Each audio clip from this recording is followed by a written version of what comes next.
तो गाइस इस वीडियो में हम लोग बात करने वाले हैं WWE crown Jewel pay per view के बारे में, जो कि फाइनली हो चुका है खत्म। काफी ज्यादा हाइप थी इस पेपर व्यू के बारे में, हम लोगों की काफी एक्सपेक्टेशन थी और इतना तो मैं कह सकता हूं जो चीज सोची थी वो पेपर व्यू के अंदर नहीं थी और जो चीज नहीं सोची थी वो चीज पेपर व्यू के अंदर हो चुकी है। Brock Lesnar versus Roman Reigns, Goldberg versus Bobby Lashley, Seth Rollins versus Edge का hell in a cell match. काफी बड़े बड़े मैचेस थे और भाई Brock Lesnar Crown Jewel pay per view के अंदर हार चुके हैं। तो कैसा पूरा पेपर व्यू था, अच्छा था, बुरा था, क्या सही चीजें थी, क्या बेकार चीजें थी, सारी चीज वीडियो के अंदर डिस्कस होंगी। बस आप लोग वीडियो को लास्ट तक जरूर देखना। तो फिर देर किस बात की, शुरू करते हैं। Okay.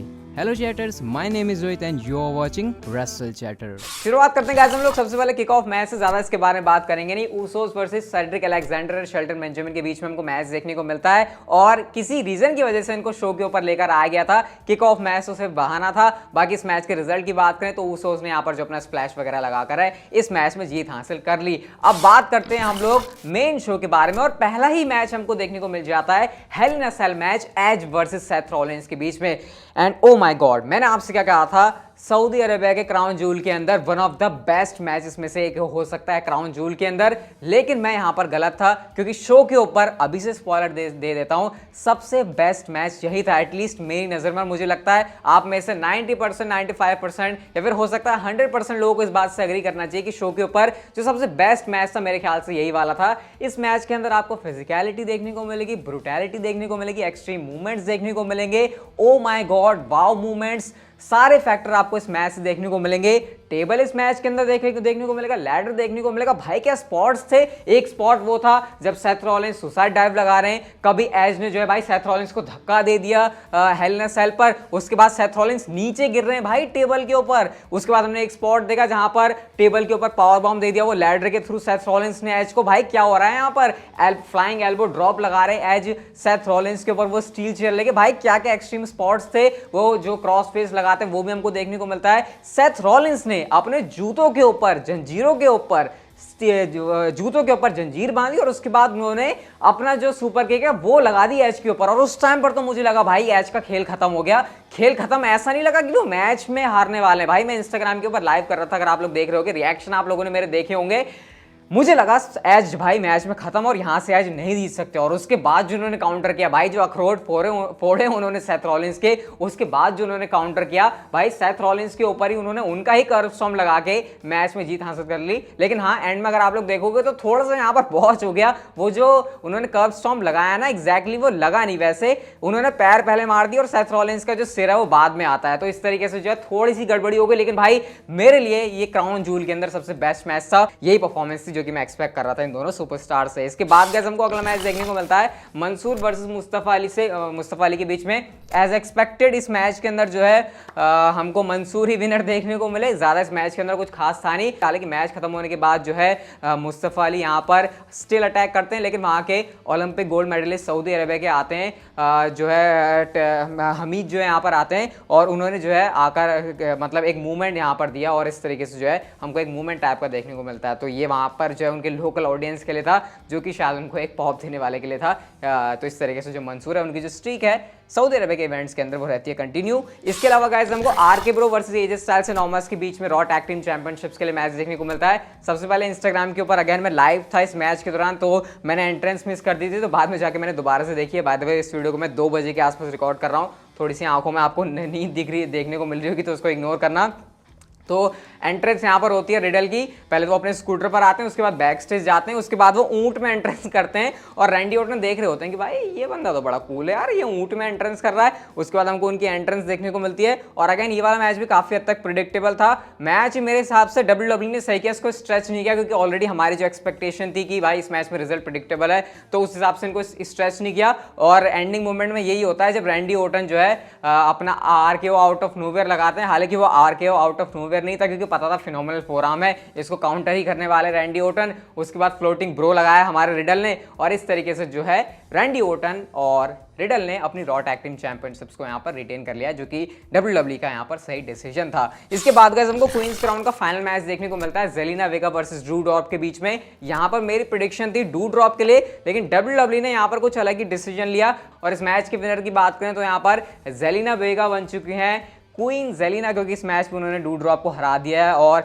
उनके लिए एक बड़ा मूवमेंट आया है सऊदी अरब के इस पेपर व्यू के अंदर। तो एक्चुअल में उनका फायर होना, उसके बाद वापस आना कहीं ना कहीं उनका क्वीन बनाने में उनके लिए मदद करा। वैसे मैं यहाँ पर डू ड्रॉप के लिए सपोर्ट कर रहा था, लेकिन खैर जेलिना वेगा के लिए भी यहाँ पर ये अच्छा मूवमेंट था। इसके बाद गाइस आता है no holds barred falls count anywhere match Goldberg versus Bobby Lashley के बीच में। और जाकर मेरी प्रेडिक्शन वीडियो देखना, मैंने आपसे कहा था कि ब्रॉक लेसनर वर्सेस गोल्डबर्ग का जो वो 2016-17 के आसपास सर्वाइवर सीरीज वाला मैच था, उसके बाद से हो सकता है गोल्डबर्ग का ही अब तक का सबसे बेस्ट मैच हो। और मेरी नजर में मैंने बिल्कुल सही बात बोली थी, क्योंकि गोल्डबर्ग ने आज जो परफॉर्मेंस डिलीवर करके दिया है भाई, ये बंदे की एज ये है, इतनी एज में कोई ऐसा मैच कैसे डिलीवर कर सकता है, ये मेरी समझ के बाहर है। जो बंदा गोल्डबर्ग को ओल्डबर्ग कहता है, आज उनके मुंह पर मेरे ख्याल से गोल्डबर्ग ने ताला लगाने वाला काम किया है। गोल्डबर्ग ने ना सिर्फ अच्छे से स्पीयर लगाया, गोल्डबर्ग ने ना सिर्फ अच्छे से जैक हैमर लगाया, बल्कि ना उन्होंने जिस तरीके की यहाँ पर फाइट दी है, जिस तरीके से उन्होंने यहाँ पर हैंडल किया है बॉबी लेस्ली को, आपको इस मैच में मुझे नहीं लगता कि कोई भी नंबर काटने चाहिए गोल्डबर्ग के।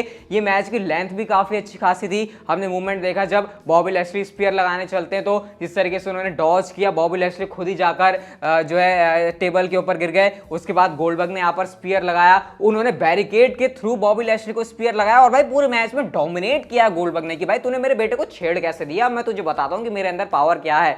इसके बाद भाई बॉबी लेस्ली कहते हैं मेरे से ना हो रहा भाई, मैं तो चला अपना, मैं नहीं लड़ रहा गोल्डबर्ग से, क्योंकि गोल्डबर्ग जो है अपने पुराने वाले मोड में आ चुका है। हर्ट बिजनेस यहाँ पर कैंडो स्टिक्स लेकर आ जाती है, लेकिन उसका भी कोई फायदा नहीं हुआ, क्योंकि शेल्टन बेंजामिन को भी धोया, सेड्रिक अलेक्जेंडर को भी धोया, उसके बाद उसी कैंडो स्टिक से बॉबी लेस्ली को भी धोया और इतना फर्क नहीं पड़ा।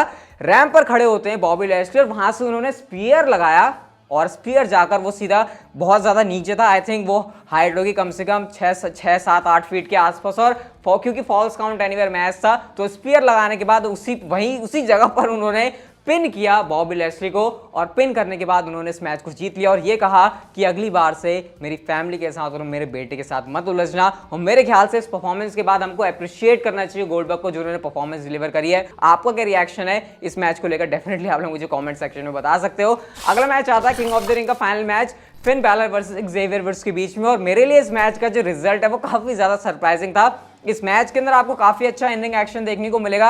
ये रेसलिंग वाइज काफी अच्छा मैच था और आप लोग डेफिनेटली इसको एंजॉय करने वाले हो। लेकिन अगेन जो इस मैच का रिजल्ट था, मुझे लग रहा था कि फिन बैलर यहां पर जीतेंगे, प्रिंस से वो बन जाएंगे किंग। एक बार एक्सेवियर वुड्स यहां पर आते हैं, अपना वो जो एल्बो ड्रॉप लगाते हैं उसको काउंटर जरूर कर दिया फिन बैलर ने।